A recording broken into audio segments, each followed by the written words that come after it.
대위의 딸 상 줄거리.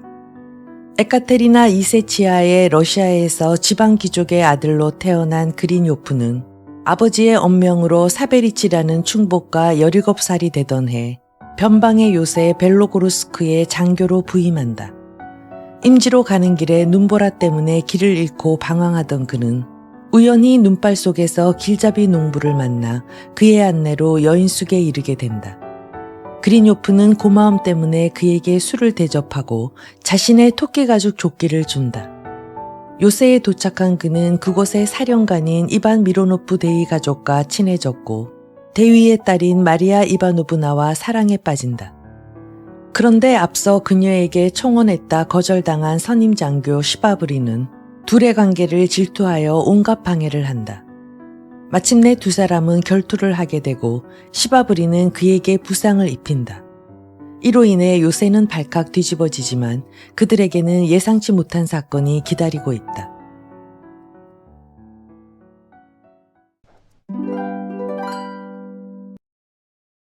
제6장 푸카초프의 반란.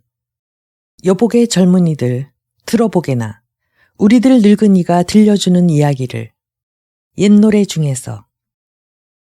내가 몸소 이 눈으로 본 기괴한 사건을 얘기하기 전에 우선 1773년 말에 오렌부르크 현이 어떤 상태에 있었는가에 대해 몇 마디 말해두어야 하겠다. 이 광대하고도 부유한 현에는 바로 얼마 전에 마침내 러시아 황제의 통치권을 인정하게 된 야만인과 다름없는 여러 민족들이 살고 있었다.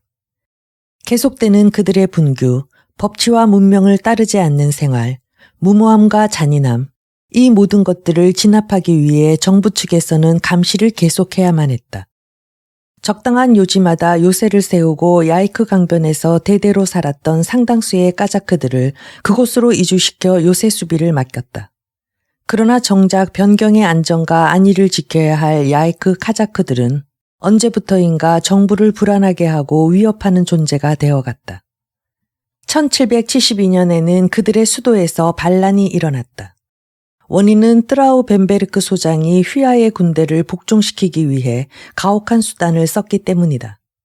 그 결과 뜨라우 벤베르크는 학살되었고 간부들을 멋대로 경질했으나 결국 반란은 유산탄을 퍼붓고 무자비한 처형을 함으로써 진압되고 말았다.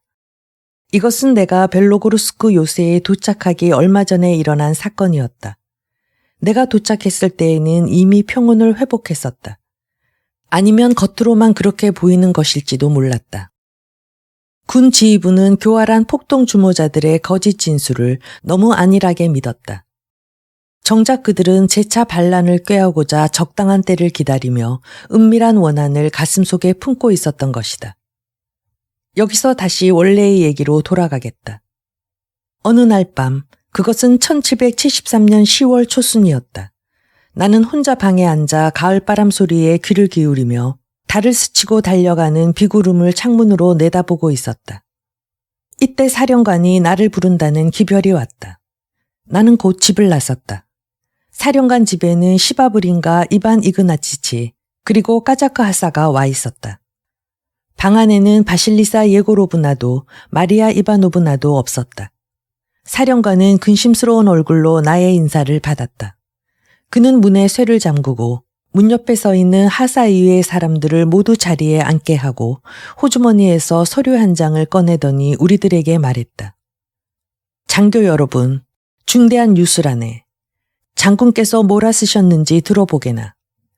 즉시 그는 안경을 쓰고 다음과 같은 내용의 편지를 읽어내려갔다. 벨로고르스크 요새 사령관 미로노프 대위 앞 비밀 문서 지시사항 강금 중 탈출한 분리파 교도 예멜리안 푸카초프라는 자는 승하하신 표투르 3세 황제의 어명을 참칭하는 불경을 자행하며 폭도를 규합하여 야이크강 유역의 여러 마을에서 폭동을 일으켜 도처에서 약탈과 살인을 감행하여 이미 몇 개소의 요새를 점령 파괴하였다. 그런 까닭에 이 지시서를 받는 즉시로 귀가는 상기 역도인 왕이 참칭자를 경멸하기 위해 적절한 조치를 취할 것이며 이자가 귀간의 통솔하에 있는 요새를 습격할 경우에는 경멸시켜도 좋다. 적절한 조치를 취하라 그 말이지. 사령관이 안경을 벗고 나서 문서를 접으며 말했다. 다 알겠지만 말이야 쉽지. 악당놈은 세력이 강한 게 틀림없네. 그런데 우리 부대는 별 볼 일 없는 카자크를 제외하면 130명의 군인들이 고작이니. 그리고 너는 말이다, 막시미치. 너의 부하 까자크들을 엄중히 단속할 것. 대포를 검사하고 깨끗이 소재해 둘 것. 그러나 가장 중요한 것은 요새 내에서 아무도 사전에 여기 대해서 알아차리는 일이 없도록 모든 것을 비밀에 붙여야 한다는 것일세. 이러한 지시를 하고 이반 꾸즈미치는 우리들을 해산시켰다. 나는 방금 들은 것을 얘기하면서 시바브린과 함께 밖으로 나왔다. 그래, 자네 생각으로는 이 사건이 어떻게 될 것 같나? 나는 그에게 물었다. 모르겠어. 두고 봐야지. 지금 같아서는 뭐 대단할 것 같지는 않군. 그러나 만일... 그는 여기까지 대답하고 잠시 생각에 잠기더니 무심코 프랑스 노래를 휘파람 불기 시작했다. 우리들의 세심한 주의에도 불구하고 푸카초프 출연에 대한 소식은 요새 안에 퍼지고 말았다. 이반 꾸준미치는 자기 마누라를 매우 존중하고 있기는 했지만 직책상 자기에게 맡겨진 비밀만은 어떠한 경우에도 안 사람에게 누설하는 법이 없었다. 장군으로부터의 지시문을 받자 그는 상당히 교묘한 방법으로 바실리사 예고로브나를 밖으로 내보냈다. 즉 게라심 신부가 오렌부르크로부터 어떤 진기한 소식을 전해 들었는데 그것을 좀처럼 공개하려 들지 않는다고 그녀에게 얘기했던 것이다. 바실리사 예고로브나는 당장에 신부의 아내한테 가보겠다고 나섰고 이반 꾸준미치의 조언에 따라 마샤가 혼자 쓸쓸하지 않게 데리고 나갔다. 그리하여 이반 꾸준미치는 완전히 집안을 차지하자 곧 사람을 보내어 우리들을 불러오게 하는 한편 하녀인 팔라시카는 엿듣지 못하도록 광속에 가둬버렸던 것이다. 바실리사 예고로브나는 신부의 아내에게서 아무것도 캐내지 못하고 돌아왔다. 그녀는 자기가 집을 비운 사이에 이반 꾸준미치가 회의를 열었었고 그동안 팔라시카는 갇혀 있었다는 것을 알게 되었다. 남편에게 속아 넘어간 것을 눈치채자 그녀는 꼬치꼬치 따지고 들었다. 그러나 이반 꾸준미치도 공격에 대한 준비는 되어 있었다. 그는 조금도 당황하지 않고 태연하게 캐묻기 좋아하는 아내의 물음에 대답했다. 우리 마을 아낙네들이 글쎄 지푸라기로 불을 떼고 있지 않겠소. 그러다가 애군이라도 끼면 어쩌려고 그러는지. 그래서 내가 아낙네들한테 앞으로는 절대 지푸라기로 불을 떼지 말라고 엄명을 내렸소. 장가지나 마른 나무로만 떼야 한다고 했소. 그렇다면 팔라시카는 뭐 때문에 가둬두신 거예요? 대체 왜 불쌍한 계집애를 우리가 돌아올 때까지 광에 가둬뒀냔 말이에요.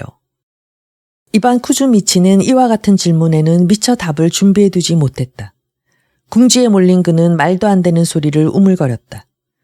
바실리사 예고로브나는 남편이 꿍꿍이 셈을 꾸미고 있다는 걸 알았지만 그에게서는 아무것도 캐내지 못할 거라는 생각이 들자 질문 공세를 그만두었다. 그리고는 아쿨리나 팜필로브나가 아주 특이한 방법으로 절인 오이장아찌로 화제를 돌렸다. 밤새도록 바실리사 예고로브나는 잠을 이룰 수가 없었으며 남편의 머릿속에 든 생각이 뭔지 그녀가 알면 안 되는 게 뭔지 통 짐작할 수 없었다. 다음 날 아침 예배를 마치고 돌아오는 길에 그녀는 아이들이 대포 속에 쑤셔넣은 헝겊 조각이며 돌멩이, 나무 조각이나 새 조각 따위의 온갖 잡동사니를 끄집어내고 있는 이반 이그나치치를 보았다. 저렇게 전쟁 준비를 하고 있는 것은 왜일까? 하고 부인은 생각해 보았다. 키르키스인들이 습격이라도 하는 건가? 그렇지만 이반 쿠즈미치가 그런 별일도 아닌 걸 내게 숨길 리가 없잖아. 그녀는 여인네의 호기심을 괴롭히는 비밀을 속 시원히 알아내고야 말겠다고 굳게 결심하면서 이반 이그나치치를 큰 소리로 불렀다. 바실리사 예고로브나는 마치 피고의 경계심을 풀기 위해 우선 별로 상관이 없는 질문으로 심의를 시작하는 법관처럼 그에게 집안일에 관한 얘기를 몇 마디 건넸다. 그 뒤 몇 분간 입을 다물더니 깊은 한숨을 내쉬고는 고개를 저으며 이렇게 얘기했다. 하느님 맙소사. 어떻게 이런 일이 있을 수가 있담. 장차 이 일이 어찌 되려고. 그러나 마나님 하고 이반 이그나치치가 대답했다. 하나님은 자비로우십니다. 여긴 병정들도 많고 화약도 충분하고 또 대포도 제가 깨끗이 소재해 놓았거든요. 푸가초프 따위는 와봤자 이미 호되게 얻어맞고 뺑소니 치고 말 겁니다. 하나님이 보살펴 주시는 한 걱정할 건 조금도 없어요. 그 푸카초프란 사람은 대체 어떤 사람이죠? 부인이 물었다. 그제서야 이반 이그나치치는 기미를 누설했다는 것을 알고는 혀를 깨물었다. 그러나 이미 때늦은 일이었다. 바실리사 예고로브나는 이 사실에 대해 그 누구에게도 발설하지 않겠다고 다짐하며 모든 것을 털어놓으라고 그를 다그쳤다. 바실리사 예고로브나는 약속한 대로 아무에게도 그런 얘기를 하지 않았다. 다만 신부의 아내에게만은 기뜸해 주었다. 그것도 그 집의 소가 들판에 그대로 놓여 있었기 때문에 혹시 폭도들에게 빼앗길는지 몰라서 말한 것이었다. 그리고 얼마 안가 모두들 푸카초프의 얘기를 하게 되었다. 소문은 구구했다. 사령관은 까자크 하사에게 근처의 촌락과 요새의 모든 상황을 샅샅이 정찰하도록 지시를 하며 그를 파견했다. 이틀 후에 하사가 돌아와서 요새로부터 60베르스타 떨어진 초원에서 수많은 불빛을 보았다는 것과 바시키르인들에게서 정체불명의 군대가 밀려오고 있다는 말을 들었다고 보고했다. 그러나 그의 말은 믿을 만한 게 못 됐는데 그도 그럴 것이 그가 더 멀리 나가 정탐하기를 겁냈기 때문이었다. 요새 안에 까자크인들 사이에 심상치 않은 동요의 빛이 보이기 시작했다. 그들은 큰 길가 여기저기 모여서 저희들끼리 수군거리다가 용기병이나 순찰병을 보면 곧 흩어지는 것이었다. 그들에게는 비밀리에 염탐꾼이 배치되었다. 이때 기독교로 개종한 칼뮤크인 율라이가 사령관에게 중대한 사실을 보고했다. 율라이의 보고에 의하면 하사의 보고는 거짓말이라는 것이었다. 즉 교활하기 짝이 없는 그 까자크는 정찰에서 돌아오자 곧 동료 까자크들에게 말하기를 자기는 폭도들 속에 들어가서 그 수령에게 인사를 했는데 수령은 자기를 가까이 불러 오랫동안 함께 얘기를 나누었다는 것이다. 사령관은 곧 하사를 감금하고 율라이를 그 자리에 임명했다. 이 소식에 까자크인들은 노골적인 불만을 표시했다. 그들은 커다란 소리로 마구 투덜거렸다. 사령관의 명령 집행자인 이반 이그나치치는 어디 두고 보자, 경비대의 쥐새끼 같은 놈들 하는 그들의 소리를 직접 자기 귀로 들었던 것이다. 사령관은 그날 중으로 체포한 카자크 하사를 신문할 생각이었으나 그는 영창에서 도망쳐버리고 없었다. 아마도 그의 일당에 도움을 받았을 것이다. 거기에 새로운 사태가 발생하여 사령관을 더욱 불안하게 했다. 선동 문서를 들고 다니던 바시키르인이 체포된 것이다. 이 때문에 사령관은 장교들을 다시 소집해야겠다고 생각했고 그러기 위해서는 그럴듯한 구실을 들어 바실리사 예고로브나를 집에서 내보내야만 했다. 그러나 이반 쿠즈미치처럼 정직하고 고지식하기 짝이 없는 사람은 이미 예전에 써먹은 방법 말고는 다른 걸 생각해낼 줄 모르는 법이다. 여보, 바실리사 예고로브나. 그가 헛기침을 하며 아내에게 말했다. 누가 그러는 걸 들었는데 게라심 신부님이 이번에 도시에서 거짓말 말아요. 이반 꾸즈미치 하고 사령관 부인은 그의 말을 가로챘다. 다 알고 있어요. 또 회의를 열어 내가 없는 데서 푸카초프에 대해 의논하자는 거죠. 누가 그런 수에 넘어갈 줄 알아요. 이반 꾸즈미치는 눈이 휘둥그레졌다. 그럼 여보 하고 그는 말했다. 이미 다 알고 있는 모양이니 집에 있어도 좋소. 당신이 있는 데서 의논하기로 하지. 내가 말하는 게 바로 그거예요. 하고 그녀는 말을 받았다. 남을 속이려고 하지 않는 것이 좋아요. 그럼 어서 장교들한테 사람을 보내세요. 우리는 다시 집합했다. 이반 꾸준미치는 집사람이 있는 데서 거의 문맹이나 다름없는 까자크가 쓴 것 같은 푸카초프의 경문을 낭독했다. 폭도는 당장 우리 요새로 쳐들어올 거라는 계획을 밝히면서 카자크와 병사들에게는 자기 도당에 합류할 것을 촉구했고 지휘관들에게는 저항할 경우 처형하겠다고 위협하며 투항을 요구했다. 투박하지만 설득력 넘치는 표현으로 가득 찬 경문은 모든 사람들의 의식에 위험한 생각을 불어넣기에 충분했다. 무례배 같으니 사령관 부인이 언성을 높이며 말했다. 감히 우리한테 이래라 저래라 하다니. 환영이라도 하듯이 나와서 그 작자의 발 아래 우리 군기를 꽂으라는 말이잖수. 아, 개자식 같으니. 세상에. 그놈은 우리가 40년씩이나 근무하면서 산전수전 다 겪은 줄 모르고 있나 보네. 도적놈의 말을 순수히 듣는 지휘관이 있다면 나와보라지. 그런 일이야 있을 리가 없지. 이반 쿠즈미치가 대답했다. 하지만 그 역적놈은 꽤 여러 곳의 요새를 점령했다는 거야. 어쨌든 정말 강한 놈인 것 같군요. 하고 시바브린이 한마디 했다. 그래, 곧 그놈의 실력을 한번 알아보세. 하고 사령관이 말했다. 바실리사 예고로브나 창고의 열쇠를 줘요. 이반 이그나치치, 그 바시끼리 놈을 이리 데려오게. 그리고 율라에게 채찍을 가져오라 하게. 잠깐만 기다려요, 이반 꾸주미치. 하고 사령관 부인이 자리에서 일어서며 말했다.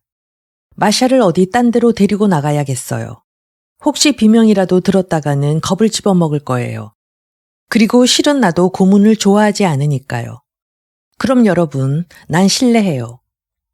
고문은 자고로 재판을 하는데 관례로 너무나 뿌리 깊이 박혀 있었기 때문에 그것을 폐지하라는 자비로운 황제의 칙령이 내렸지만 오랫동안 아무런 효력도 나타내지 못하고 그대로 남아 있었다. 즉 범인의 자백이 그 범죄의 증거로서 불가결한 것이라고 생각하고 있었는데 이러한 사고방식은 하등의 근거도 없는 것일 뿐만 아니라 법률에 대한 상식에 어긋나는 것이기도 했다. 왜냐하면 피고의 범죄 부인이 무죄의 증거로 인정되지 않는 이상 피고의 자백은 더욱 그의 유죄를 입증하기에 충분치 못할 것이기 때문이다. 오늘날에도 나는 이 야만적인 간습의 폐지를 유감으로 생각하는 늙은 법관들이 있다는 말을 가끔 듣는다. 하물며 그 당시에 법관이나 피고나 할 것 없이 고문의 필요성을 의심하는 사람은 하나도 없었던 것이다. 그런 형편이었으므로 이러한 사령관의 명령에도 우리는 누구 하나 놀라거나 당황하는 사람은 없었다. 이반 이그나치치는 사령관 부인의 자물쇠로 창고에 갇혀 있는 바시키르인을 데리러 나갔다. 몇 분 후에 제수는 문간방으로 연행되어 왔다. 사령관은 그를 자기 앞으로 끌어오라고 명령했다.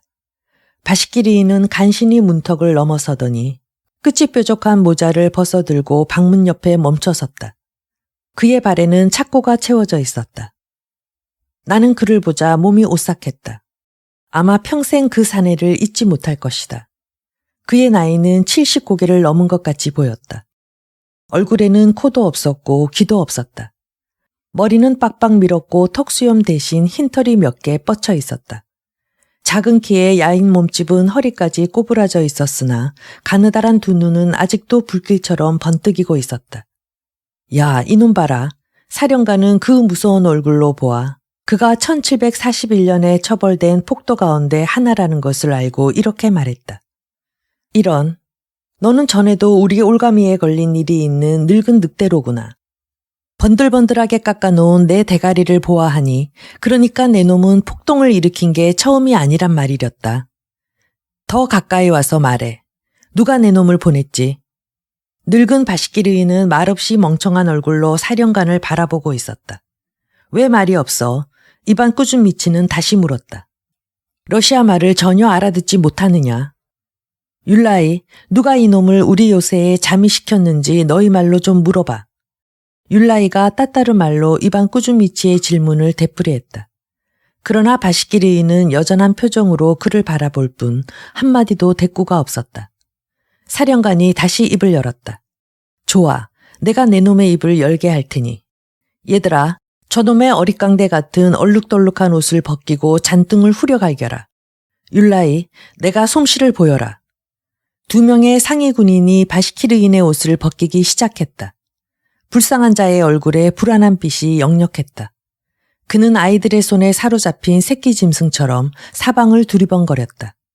상위 군인 중 하나가 그의 양팔을 잡아 자기 목에 걸친 뒤 어깨 위로 그 노인을 들러엎자 율라이는 채찍을 들고 치려고 했다.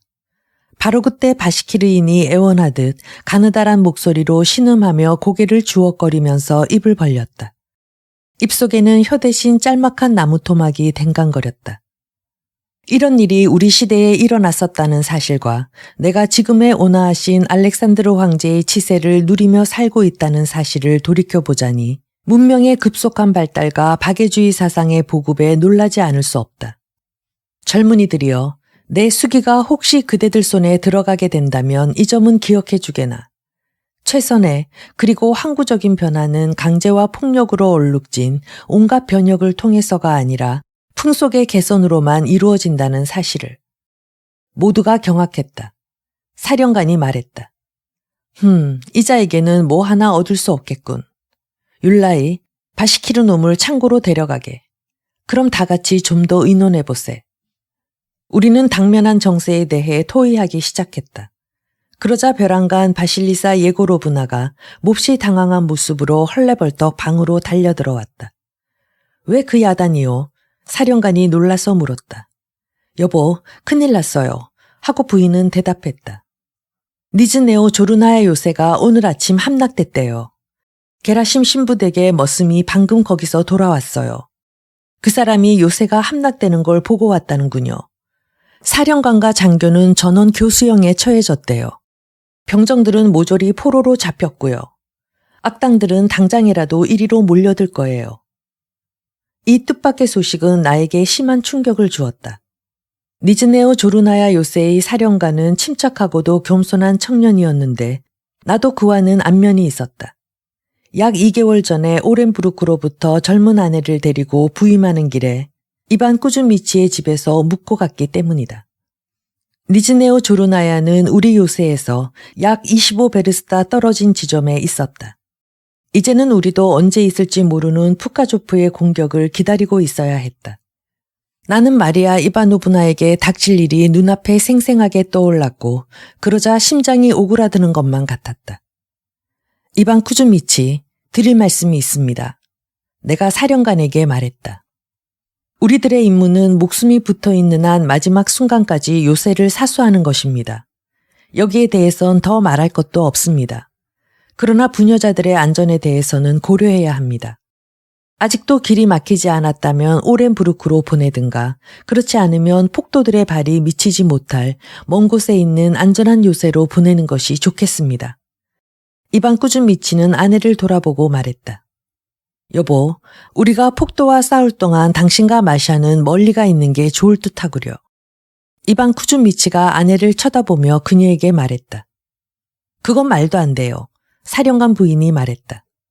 총알이 날아오지 않는 요새가 어디 있어요? 벨로그로스크 요새의 어디가 미덥지 못하다는 거예요. 하느님 덕분에 우린 여기서 22년이나 살아왔어요. 바시키르 놈들도 끼르기즈 놈들도 겪어냈으니 아마 푸카초프도 막아낼 거예요. 그럼 여보, 하고 이반 꾸준미치가 말을 받았다. 당신이 우리 요새를 믿는다면 남아있어도 좋아요. 하지만 마샤는 어떡하지? 끝내 막아내든지 아니면 구원병이 올 때까지 버틸 수 있다면야 좋지만 만일 폭도들이 요새를 점령하게 되면 어떡하지? 글쎄요, 그렇게 되면... 여기서 바실리사 예고로브나는 말을 더듬거리더니 매우 당황한 기색을 보이며 입을 다물어 버렸다. 아니야, 바실리사 예고로브나. 하고 아마도 생전 처음인지 모르는 자기 말의 효과를 인정하며 사령관은 말을 이었다. 마샤를 여기 두는 건 잘하는 일이 아니야. 그 애는 오렌부르크에 있는 대모집으로 보냅시다. 거긴 군대도 대포도 충분하고 성벽도 돌로 쌓아 올렸으니까. 그러니까 당신도 그 애와 함께 거기 가는 것이 좋겠단 말이오. 당신이 아무리 나이가 들었다 해도 요새가 습격당해 함락되면 무슨 일이 벌어질지 모르는 일이잖소. 알겠어요. 사령관 부인이 대답했다. 당신 말씀대로 마샤는 보내기로 합시다. 하지만 나에게는 꿈에도 그런 말을 마세요. 난 안 갈 테니까. 다 늙은 지금 당신과 헤어져 낯선 고장에서 혼자 묻힐 무덤을 찾을 생각은 조금도 없어요. 살아도 같이 죽고 죽어도 같이 죽어야죠. 그렇게 하구려. 사령관이 말했다. 자, 일을 미룰 필요가 뭐 있겠소. 가서 마샤가 길 떠날 채비를 하구려. 내일 아침 동이 트자마자 그 아이를 보냅시다. 비록 우리 부대에 군인이 남아돌진 않지만 마샤에게 호위병을 붙여주리이다. 그런데 마샤는 어디 있소? 아꿀리나 팜필로브난의 집에 있어요. 니즈네오 조르나야가 함락됐다는 얘기를 듣고 기분이 언짢아진 거예요. 병에 걸리지나 않을까 걱정되는군요. 오, 하나님, 이게 어찌된 일일까요? 바실리사 예고로브나는 딸을 떠나보낼 준비를 서두르러 나갔다. 사령관 집에서의 회의는 계속되었지만 나는 그 이상 발언을 하지 않았고 또 아무것도 듣고 있지 않았다. 마리아 이바노브나는 눈물에 젖은 창백한 얼굴로 저녁 식탁에 나타났다. 우리는 잠자코 저녁을 먹은 후 여느 때보다 빨리 자리에서 일어나 집안 식구들에게 인사를 하고 제각기 집으로 돌아갔다. 그러나 나는 일부러 군도를 입고 나왔다가 그것을 가지러 되돌아왔다. 어쩌면 마리아 이바노브나만을 만날 수 있을 것 같은 예감이 들었기 때문이었다. 기대했던 대로 그녀는 문 앞에서 나를 맞으며 군도를 내주었다. 잘 가세요, 표트로 안드레이치. 그녀가 울먹이며 내게 말했다. 절 오렌부르크로 보낸대요. 부디 살아서 행복하시길 빌어요. 아마도 하느님께서 우리가 다시 만날 수 있도록 해주실 거예요. 그렇지 않으면... 이 말을 하며 그녀는 울음을 터뜨렸다. 나는 그녀를 와라 껴안았다. 잘 가요, 나의 천사, 내 사랑. 내게 무슨 일이 생기더라도 믿어주시오. 내 마지막 생각과 마지막 기도는 당신을 위해서라는 걸. 마샤는 내 품에 기대어 엉엉 울었다. 나는 그녀에게 뜨거운 키스를 하고서 서둘러 집을 나왔다. 제7장 습격. 불쌍한 이내 머리통아. 나라 위에 일만한 머리통아.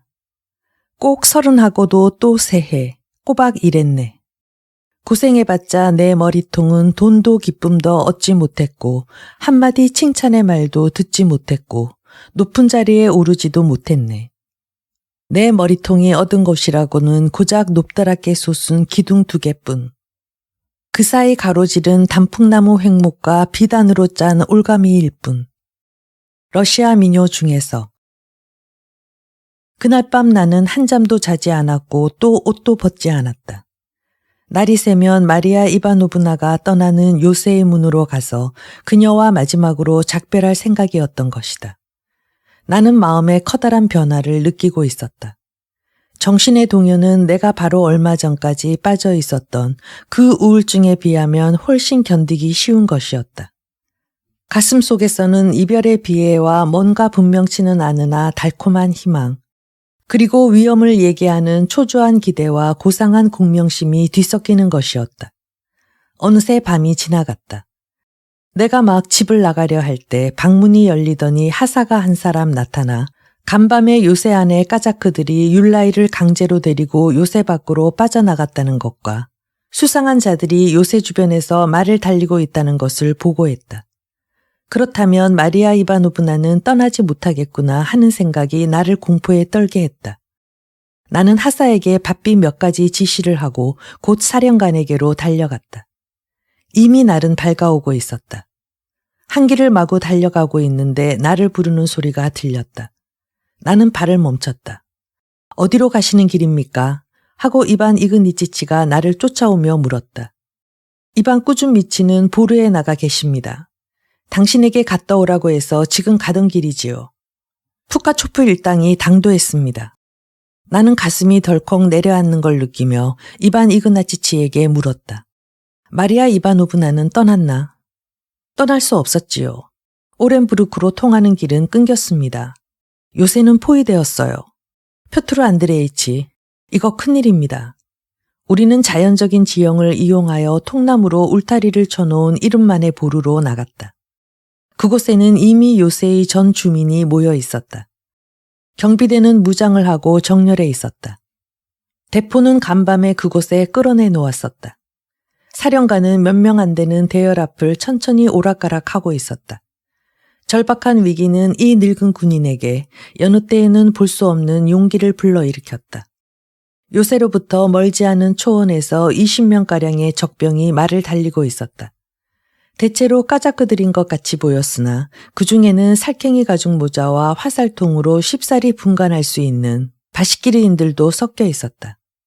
사령관은 부대를 순시하며 병사들에게 말했다. 병사 여러분, 오늘은 여왕폐하를 위해 굳세게 싸워서 우리가 용감하고 충성된 군인이라는 것을 만방에 증명하세나. 병사들은 우렁찬 목소리로 전의를 표했다. 시바브리는 내 옆에 서서 뚫어져라 적군을 바라보고 있었다. 초원 위를 어슬렁거리던 자들은 요새안의 움직임을 알아차리고 무리를 지어 모여들더니 자기네들끼리 뭔가 숙덕거리기 시작했다. 사령관은 이반 이그나티치에게 떼지어 모여있는 적군을 향해 발포하라고 명령을 내리고는 직접 대포에 도화선을 설치했다. 포탄이 씩씩거리며 적군을 향해 날아갔지만 아무런 해도 입히지 못했다. 기마대는 곧바로 흩어지더니 말을 달려 눈앞에서 멀어져 갔고 초원은 이내 텅 비고 말았다. 바로 그때 바실리사 예고로브나가 엄마 곁을 떠나려고 하지 않는 마샤를 데리고 막루로 왔다. 아니 무슨 일이에요? 사령관 부인이 말했다. 전투 상황은 어떤가요? 적군은 대체 어딨소? 적군은 멀지 않은 곳에 있소. 이반 쿠즈미치가 대답했다. 하느님께서 보호하사 모든 게 다 잘 될 거요. 마샤, 너 겁먹은 게로구나. 아니에요, 아빠. 마리아 이바노브나가 대답했다. 집에 혼자 있는 게 더 무서워요. 이렇게 말하고 그녀는 나를 쳐다보며 힘겹게 미소를 지어 보였다. 나는 어제 저녁 그녀의 손에서 군도를 받은 일을 상기하고 사랑하는 사람을 수호하려는 듯이 무의식 중에 칼자루를 움켜잡았다. 나의 가슴은 불타오르고 있었다. 나는 그녀의 기사가 된 기분이었다. 나는 그녀로부터 신뢰를 받기에 족한 인간이라는 것을 보여주고 싶은 마음에서 결정적 순간이 닥쳐오기를 초조하게 기다렸다. 이때 요새에서 반베르스타쯤 되는 언덕 위에서 새로 기마대가 나타나더니 순식간에 초원은 창과 활로 무장한 수많은 적병들로 가득 찼다. 그 가운데 붉은 겉옷을 걸치고 장검을 뽑아든 사내가 백마를 타고 나왔다. 그자가 바로 푸카초프였다. 그가 말을 멈추자 폭도들은 그를 에워쌌다. 아마 그의 명령을 받았으리라. 4명의 적들이 거기서 떨어져 나와 요새 바로 밑까지 쏜살같이 말을 몰고 달려왔다. 우리는 그들이 이쪽에서 넘어간 변절자라는 것을 알 수 있었다. 그중 한 놈은 모자 위로 무슨 종이 조각을 흔들어 보였고 다른 한 놈은 창끝에 율라이의 머리를 꿰어들고 있었는데 그것을 한번 휘두르더니 울타리 너머로 우리를 향해 던졌다. 가엾은 율라이의 머리는 사령관의 발밑에 굴러 떨어졌다. 변절자들은 소리소리 질렀다. 쏘지 마라. 나와서 황제폐하를 맞으라. 여기 황제폐하가 납시였다. 본때를 보여주마. 이반 쿠즈미치가 고함을 질렀다. 제군들 일제 사격. 아군 병사들은 일제 사격을 가했다. 종이장을 들고 있던 카자크가 중심을 잃더니 말에서 떨어졌고 나머지는 말을 달려 후퇴했다. 나는 마리아 이바노브나를 쳐다보았다. 피범벅이 된 율리아의 머리를 보고 충격을 받은 데다 총소리로 귀가 멍멍해진 그녀는 정신이 나간 사람 같았다. 사령관은 상병을 불러 죽은 카자크의 손에 들려있던 편지를 가져오라고 명령했다. 상병은 들판으로 나가 죽은 병사의 말고삐를 끌고 돌아왔다. 그는 사령관에게 편지를 건넸다. 이반 쿠즈미치는 눈으로 편지를 다 읽고 나서 갈기갈기 찢어버렸다. 그 사이에 폭도들은 다음 행동을 취할 준비를 하고 있었다. 이윽고 총탄이 우리들의 귓전을 스치기 시작하고 몇 개의 화살이 가까운 땅과 통나무에 꽂혔다. 바실리사 예고로브나 하고 사령관은 말했다. 여긴 부녀자가 있을 곳이 못 돼. 어서 마샤를 데리고 가요. 저 애 좀 보구려. 살아있는 건지 죽은 건지 모를 지경이 아니오. 총탄 소리에 기가 죽은 바실리사 예고로브나는 커다란 움직임이 뚜렷한 초원을 한번 바라보았다.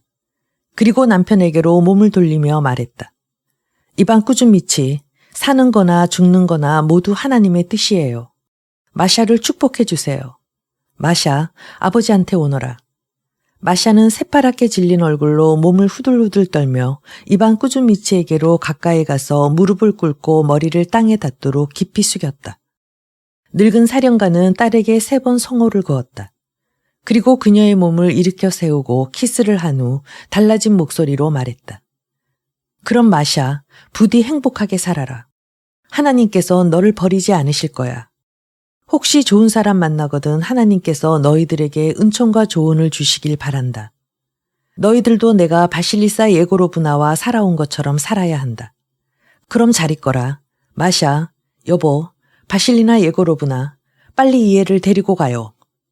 마샤는 아버지의 목을 얼싸안고 울기 시작했다. 우리도 키스합시다. 사령관 부인도 눈물을 흘리며 말했다. 이반 꾸준미치, 부디 안녕히. 제가 혹시 마음을 상해드린 일이 있다면 용서해 주세요. 잘 가요, 여보. 자, 이제 됐소. 가시오. 어서 집으로 가. 여력이 되면 마샤에게 사라판을 입혀주구려. 사령관은 아내를 끌어안으며 말했다. 사령관 부인은 딸을 데리고 발길을 돌렸다. 나는 마리아 이바노브나의 뒷모습을 바라보았다.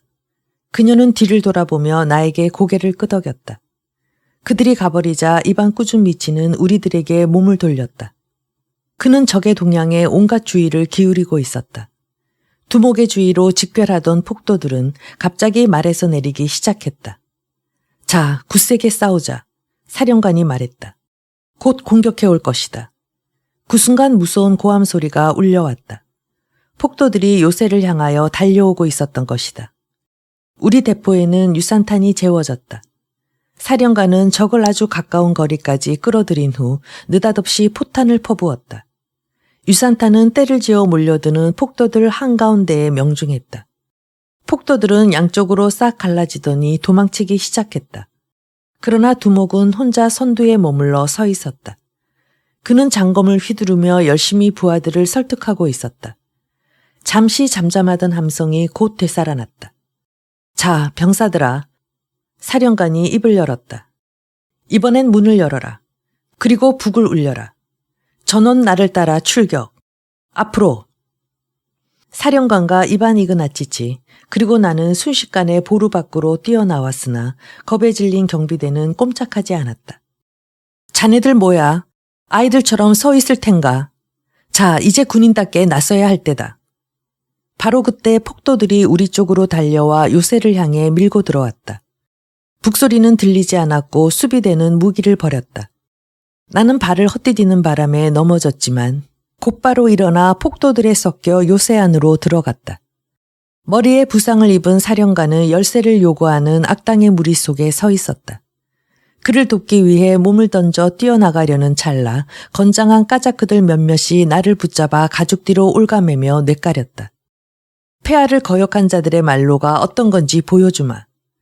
폭도들은 길거리로 우리를 끌고 다녔다. 주민들은 그들을 맞이하기 위해 빵과 소금을 들고 집에서 나왔다. 종소리가 울려 퍼졌다. 벼랑간 누군가 군중 속에서 황제는 광장에서 포로들을 기다리고 계시며 충성선서를 받는다고 외쳤다. 사람들은 광장으로 몰려가고 우리도 역시 그곳으로 끌려갔다. 푸카초프는 사령관 집 현관층계에 놓은 안락 의자에 앉아 있었다. 그는 가장자리에 금실을 늘어뜨린 붉은 까자크의 겉옷을 걸치고 있었다. 금술이 달린 커다란 담비가죽 모자가 번뜩이는 두 눈 위에 쓰여 있었다. 그 얼굴은 어디서 한번 본 일이 있는 것 같았다. 까자크의 대장들이 그를 둘러싸고 있었다. 게라심 신부는 창백한 얼굴로 후들후들 떨며 십자가를 두 손으로 받쳐들고 층계 옆에 서 있었는데 그는 앞으로 생길 희생자들을 위해 묵묵히 기도를 드리고 있는 것 같이 보였다. 광장에는 급작스럽게 교수대가 마련되었다. 우리가 가까이 가자 바시키르인들은 군중을 몰아내고 우리를 푸카초프 앞에 끌어냈다. 종소리는 멎었고 깊은 고요가 깔렸다. 어느 놈이 사령관인가? 자칭 황제가 물었다. 우리 하사로 있던 자가 군중 속에서 앞으로 나서며 이반 꾸준미치를 가리켰다.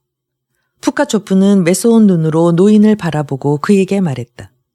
어째서 너는 너의 황제인 나에게 감히 반항하였느냐? 부상을 입어 기진맥진한 사령관은 마지막 힘을 모아 단호한 목소리로 대답했다. 내 놈은 나의 황제가 아니다. 너는 도둑놈이야. 자칭 황제란 말이다. 알겠느냐? 푸카초프는 음침하게 상을 찌푸리고 흰 손수건을 흔들었다. 카자크 몇 놈이 늙은 대위의 덜미를 움켜잡고 교수대 쪽으로 끌고 갔다. 교수대 들보 위에는 어제 우리가 신문했던 바로 그 바시키르인이 불구의 몸을 끌고 나와 대기하고 있었다. 그는 손에 밧줄을 들고 있었고 1분 뒤 나는 공중에 매달린 가엾은 이반 쿠준미치를 보게 되었다. 다음으로 이반 이그나치치가 푸카초프 앞으로 끌려나갔다. 표트르 페오도로비치 황제 폐하께 충성을 맹세하라. 너란 놈은 우리 폐하가 아니다. 이반 이그나치치가 상관의 말을 반복하며 대답했다. 이놈, 내 놈은 도둑놈에다 가짜 황제다. 푸카초프는 다시 손수건을 흔들었고 선량한 주인은 자기의 늙은 상관과 나란히 목매달렸다. 다음은 내 차례였다. 나는 동지들의 태연자약한 대답을 반복할 각오로 용감히 푸카초프를 응시하고 있었다. 그때 나는 반란군 대장들 사이에서 까자크의 웃옷을 입고 머리를 동그랗게 깎아 올린 시바브린을 발견하고 얼마나 놀랐는지 모른다.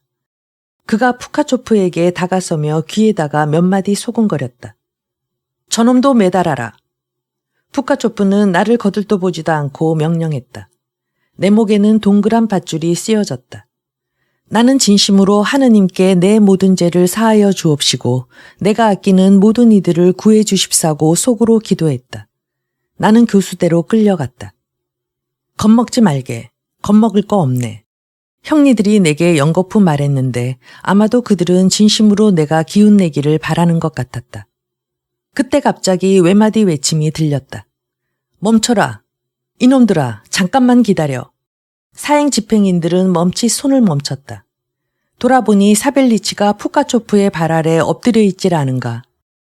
은혜로우신 아버지, 가련한 노인이 말했다. 귀족 도련님의 죽음이 아버지께 무슨 소용이 있습니까? 그분을 풀어주십시오. 제가 몸값을 드리겠습니다.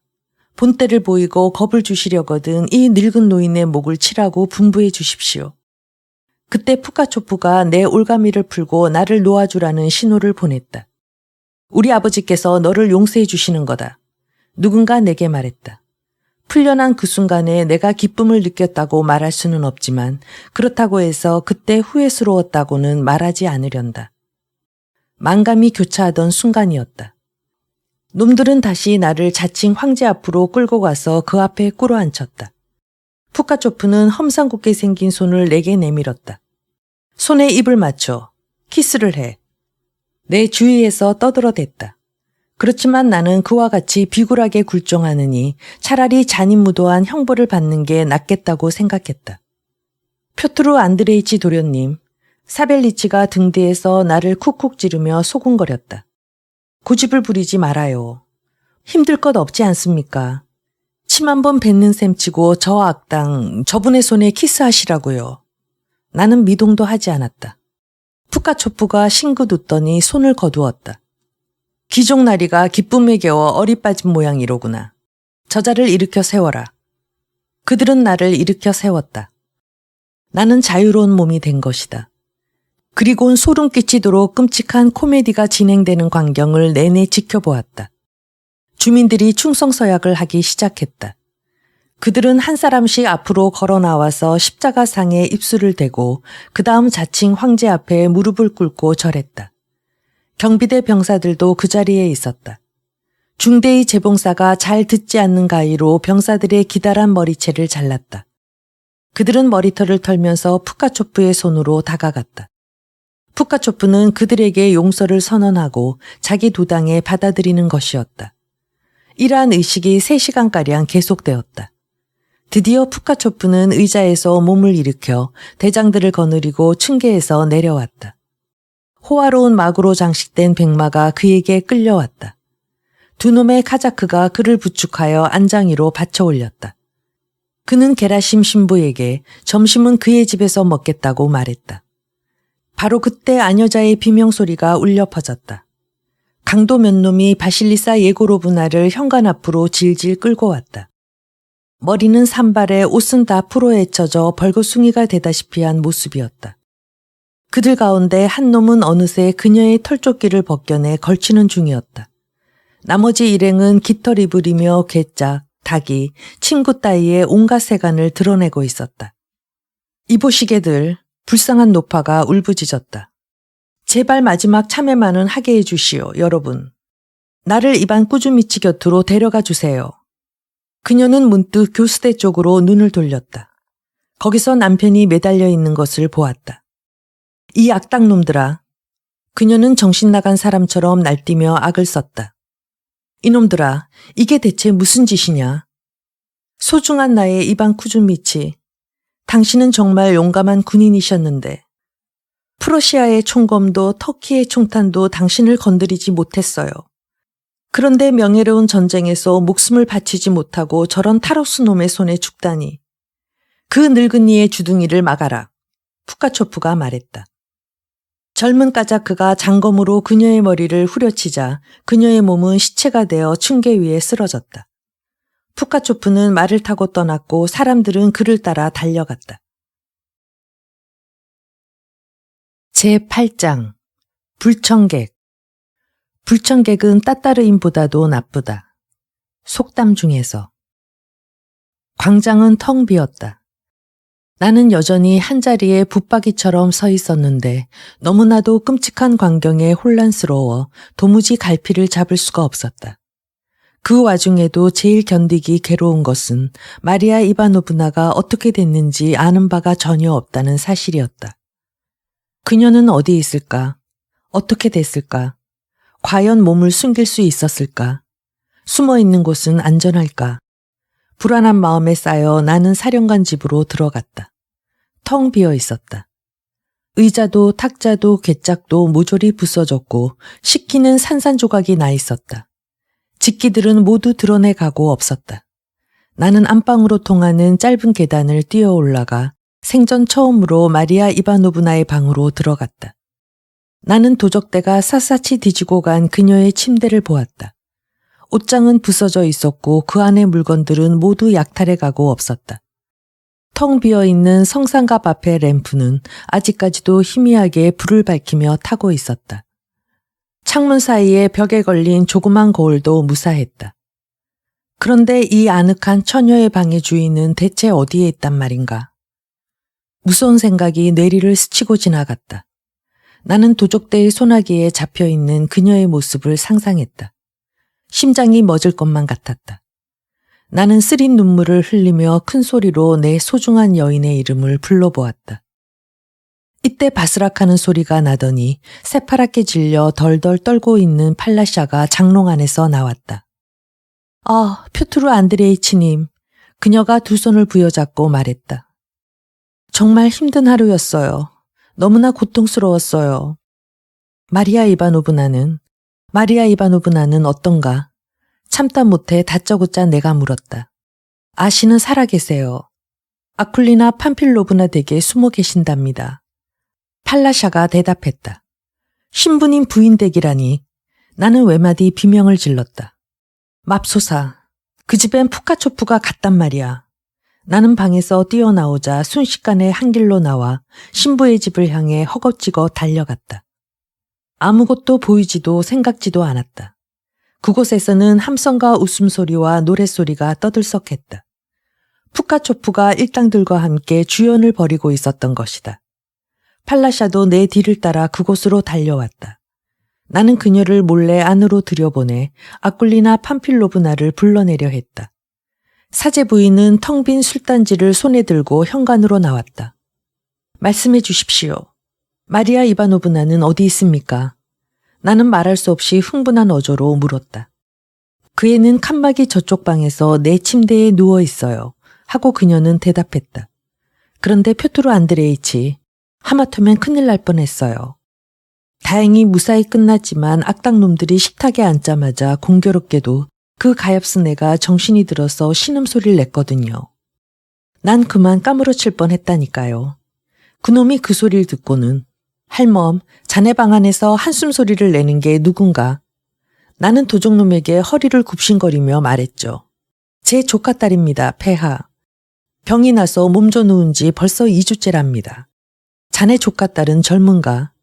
점습죠, 나리. 자네 조카딸을 보여주게, 할멈. 심장이 덜컥 내려앉았지만 별 도리가 없다 싶더라고요. 그러시죠, 나리. 다만 처자가 일어날 수 없는지라 폐하 면전에 걸어 나올 수가 없었어요. 괜찮네, 할멈. 내가 직접 가서 보도록 하겠네. 그러더니 그 몹쓸 놈이 칸막이 뒤로 걸어가지 뭐예요. 그리곤 어찌 되었는지 아세요?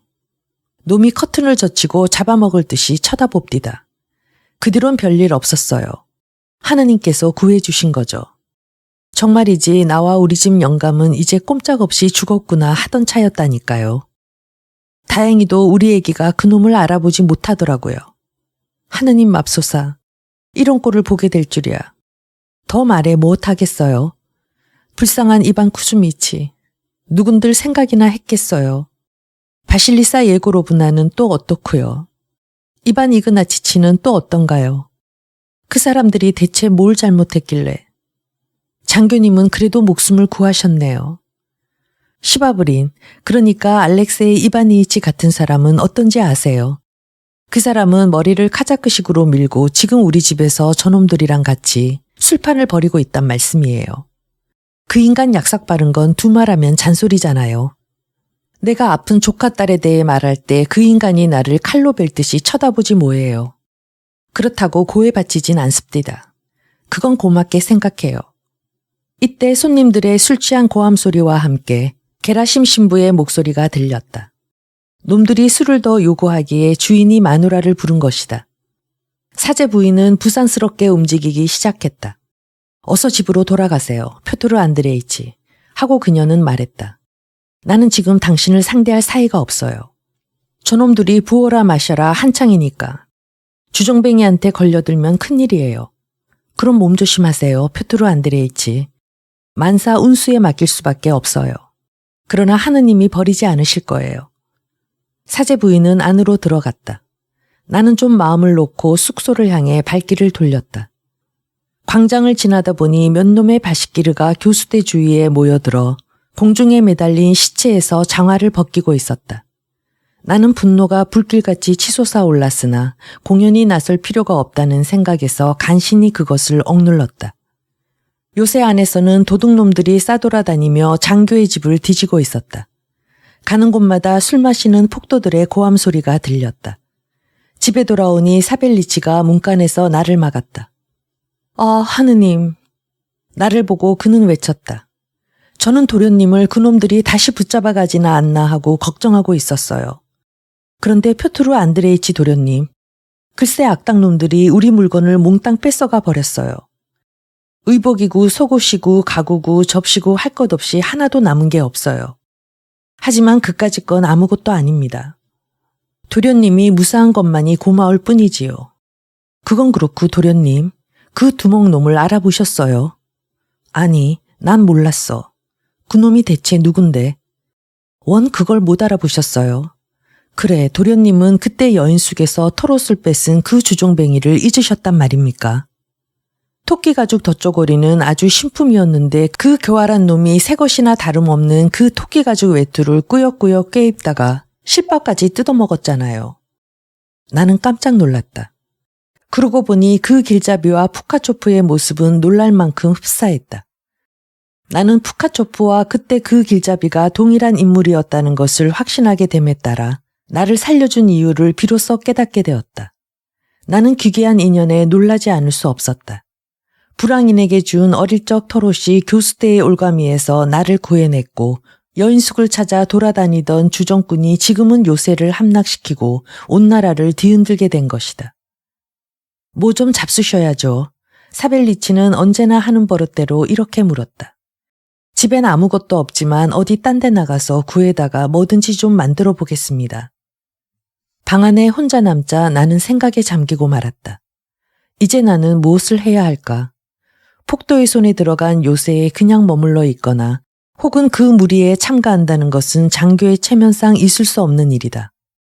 군인으로서의 의무감은 이 어려운 시국에 조국을 위해 유익하게 복무할 수 있는 곳으로 내가 떠나가기를 요구한다. 그러나 한편 사랑은 내가 마리아 이바노브나가 있는 곳에 남아서 그녀를 지키고 보호할 것을 강력히 공고한다. 나는 가까운 장래에 틀림없이 정세가 호전되리라는 것을 예견하고는 있었지만 그녀의 입장이 위험하다는 것을 생각하면 역시 심한 불안을 느끼지 않을 수 없었다. 까자카 하나가 방으로 들어오자 나의 생각은 중단되었다. 그는 황제폐하께서 부르신다는 기별을 가지고 달려왔던 것이다. 지금 어디 있는가? 따라갈 준비를 하며 내가 물었다. 사령관사에 계십니다. 식사를 마친 뒤 우리 폐하께서는 목욕하러 가셨다가 지금은 쉬고 계십니다. 그런데 말씀입니다. 폐하는 여러모로 보나 비범한 인물이 틀림없습니다. 저녁 식사 때 새끼돼지 통구이를 2마리를 다 드시더니 어찌나 뜨겁게 한증을 하시던지. 타라스 크로치키는 끝내 견디지 못하고 마사지용 소를 폰카 비크바예프에게 내동댕이 치더니 찬물을 뒤집어 쓰고 나서야 정신을 차렸지 뭡니까. 이루 다 말할 수 없을 정도라니까요. 하시는 일마다 모두 범상치가 않으십니다. 듣자 하니 목욕탕에서 가슴에 새겨진 황제의 표시를 보여줬다고 하더군요. 한쪽에는 5코페이카만한 크기의 쌍두 독수리가 있고 다른 한쪽에는 폐하의 모습이 있었답니다. 나는 카자크 병사의 말에 가타부타할 필요를 못 느끼고는 그와 함께 사령관사로 향했다. 나는 푸카초프와 만나는 장면을 상상하며 그것이 어떤 결과로 끝날 것인가를 예측해 보려고 애썼다. 그때 내가 완전히 냉정하지는 못했으리라는 것은 독자도 쉽게 짐작할 것이다. 내가 사령관 집에 이르렀을 때는 이미 어두워지기 시작하고 있었다. 처형된 자들이 매달린 교수대의 형상은 짙어가는 어둠 속에서 훨씬 더 끔찍해 보였다. 가엾은 사령관 부인의 주검은 2명의 까자크가 양쪽에서 보초를 쏘고 있는 현관 아래에 그대로 널브러져 있었다. 나를 데려온 카자크는 내가 왔다는 걸 보고하기 위해 들어갔다가 곧바로 나와서 방으로 나를 데려갔는데 그곳은 어젯밤 마리아 이바노브나와 그토록 애잔한 작별 인사를 나누었던 바로 그 방이었다. 내 눈앞에는 기이한 광경이 펼쳐지고 있었다. 식탁보를 씌운 탁자 위에는 술병과 술잔이 어질러져 있었고 그 둘레에는 푸카초프와 10여 명의 카자크 원로들이 앉아 있었다. 그들은 모자를 쓰고 알록달록한 루바시카를 입었는데 포도주에 거나하게 취해 불쾌한 낯짝으로 눈알을 희번덕거리고 있었다. 무리 속에는 새로 가담한 변절자 시바브린도 우리 부대에 하사도 없었다. 어이 장교 양반, 푸카초프가 나를 보더니 말했다. 어서 오시게나. 이리 와서 앉으시게. 그 자리에 사람들이 좌석을 좁혀 자리를 내주었다. 나는 말없이 식탁 끝머리에 앉았다. 내 옆에는 늘씬하고 미남인 젊은 까자크가 있어 나에게 보드카 한 잔을 따라 주었지만 나는 거기에 손도 대지 않았다.